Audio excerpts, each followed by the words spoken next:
Yes, children, in today's class, I shall start with exercise 2.1. The topic is linear equations in one variable. The very first question is solve the following equation.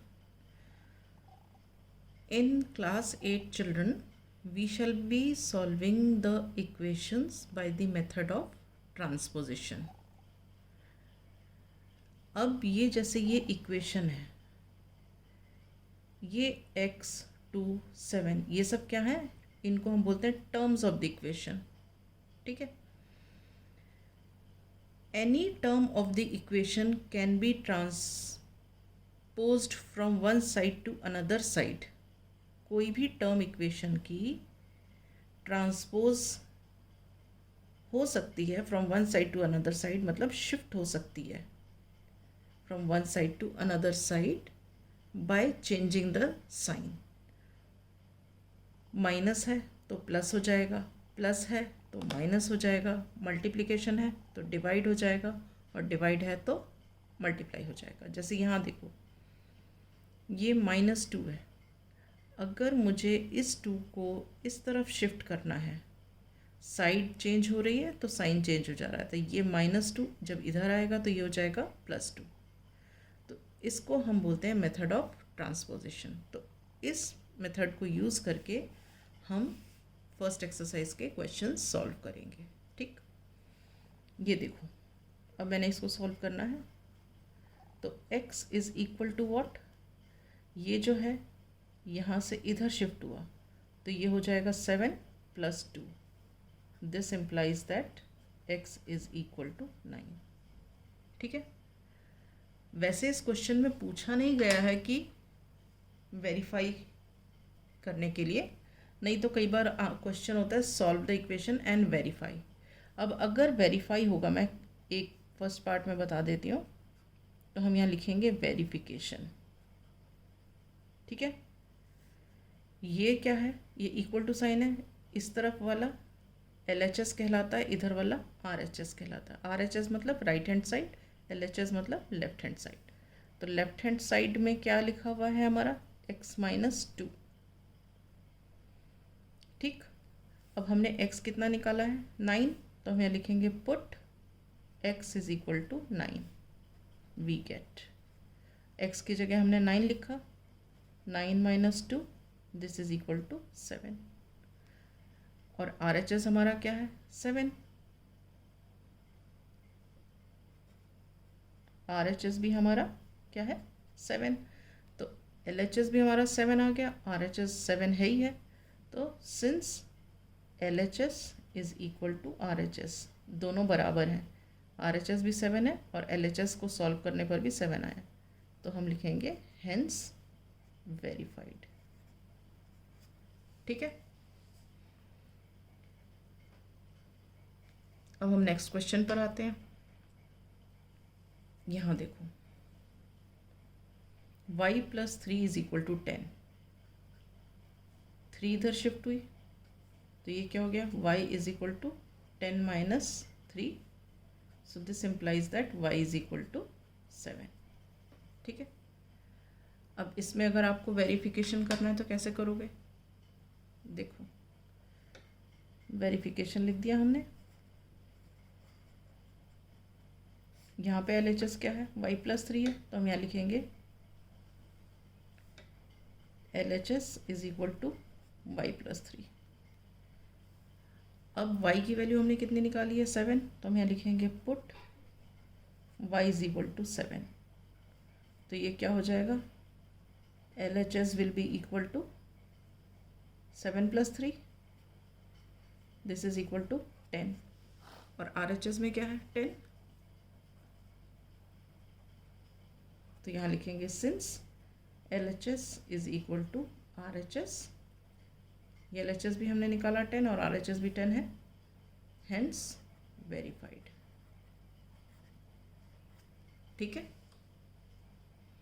अब आ जाते हैं हम third part पर. यहाँ पे 6 is equal to Z + 2. अब हम क्या करते हैं, 2 को इधर ले जाते हैं, तो ये क्या हो जाएगा, 6 - 2 इज़ इक्वल टू Z. 6 - 2 कितना होता है, 4 z. This implies that z is equal to 4. ठीक,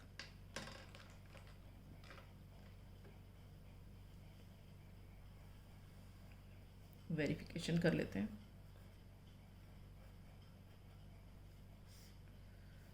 LHS क्या है यहाँ पे 6. RHS क्या है z प्लस 2. z हमने कितना निकाला है 4, तो लिखो put z is equal to 4. तो RHS कितना हो गया 4 plus 2, this is equal to 6. LHS भी 6 था, तो यहाँ लिखेंगे since LHS is equal to RHS, hence verified. समझ आया? Right. Now we come to the fourth part. Fourth part is 3 upon 7 plus x is equal to 17 upon 7. ठीक है, तो यहाँ हमें ये 3/7 इधर शिफ्ट हो जाएगा, तो ये क्या हो जाएगा x is equal to 17/7 minus 3/7. So this implies that x is equal to, denominator same है तो डायरेक्ट ऊपर न्यूमरेटर्स आप सॉल्व कर सकते हो.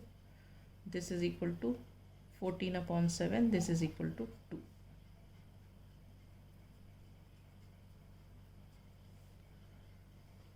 ठीक है, 17 minus 3 is 14, 14/7, so 7 1s are 7, 7 2s are 14, x is equal to 2. Right, अब हम यहाँ पे वेरिफिकेशन कर लेते हैं. वेरिफिकेशन LHS क्या है यहाँ पे 3/7 plus x. Now put x is equal to 2. यहाँ x की जगह 2 लिखेंगे, तो LHS is equal to 3/7 plus 2. अब इस 2 को हम 2/1 भी लिख सकते हैं. 7 और 1 का LCM 7, 7 1s are 7, 1 3s are 3, plus 1 7s are 7, 7 2s are 14. 3 plus 14 is 17/7. ठीक है, RHS भी कितना है RHS is also 17/7. तो हम यहाँ क्या लिखेंगे since LHS is equal to RHS, hence verified. ये LHS भी हमारा 17/7 निकला और RHS तो 17/7 था. ये दोनों इक्वल हो गए, इसलिए दिस इज वेरीफाइड. ठीक है, अब नेक्स्ट देखो 6x इज इक्वल टू 12.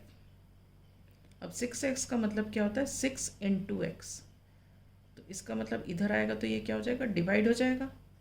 तो हम इसको लिख सकते हैं x इज इक्वल टू 12/6.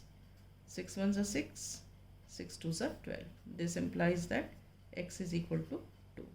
ठीक, अब हम यहाँ पे वेरिफिकेशन कर लेते हैं.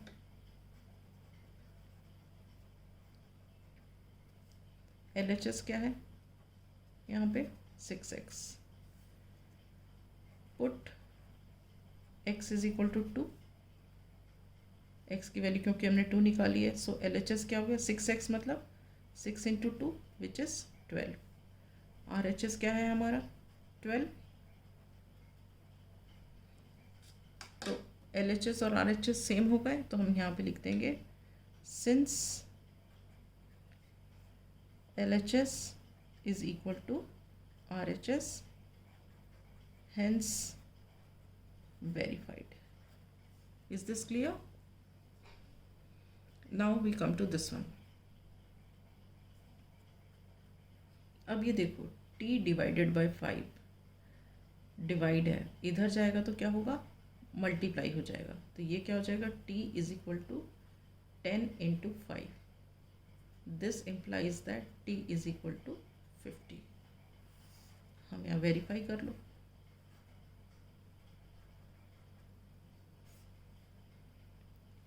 LHS क्या है यहाँ पे, T/5 है। T हमारा कितना है 50, तो हम लिखेंगे put T is equal to 50।